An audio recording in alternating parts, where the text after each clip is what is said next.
High বন্ধুরা, কেমন আছেন? আশা করি ভালো আছেন। আমরাও সবাই ভালো আছি। আজ আমরা ফার্স্ট ব্লগ শুরু করছি ঝাড়গ্রাম শ্রাবণী মেলা দিয়ে। আপনারাও আসতে পারেন এখানে দেখতে। প্রতি শ্রাবণ মাসের পূর্ণিমার পর থেকে শ্রাবণী মেলা বসে।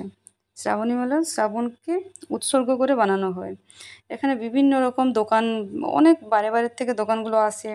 বিভিন্ন রকম জিনিস যেগুলো বড় বড় মেলাতে থাকে সব কিছুই হয়। আজকে আমি, আমার হাজব্যান্ড, আমার ছেলে, তিনজনই আমরা গেছিলাম। যাওয়ার পর থেকেই আমার ছেলে সবসময় জিদ করতে শুরু করে দিয়েছিল যে মেলায় এই ট্রেনে চাপবো, স্লিপারে চাপবো। কিন্তু আমরা ট্রেনে চাপি, কিন্তু ও খুব ভয় পায় ফার্স্ট। পরে ও খুব এনজয় করে জিনিসটা।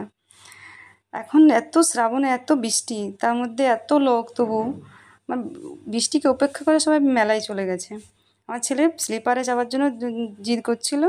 স্লিপারে চাপার পর থেকে স্লিপারে গিয়ে ও কিছুক্ষণের মতো আটকে গেছিলো, মোটামুটি 10 থেকে 20 মিনিটের মতো 10 মিনিট আটকে গেছিলো মোটামুটি। খুব কান্নাকাটি করছিল। পরে একটা মেয়ে নামিয়েছে। পরে দোকানে গিয়ে আবার এই চকলেট এইসব কিনে বাড়ি ফিরেছে।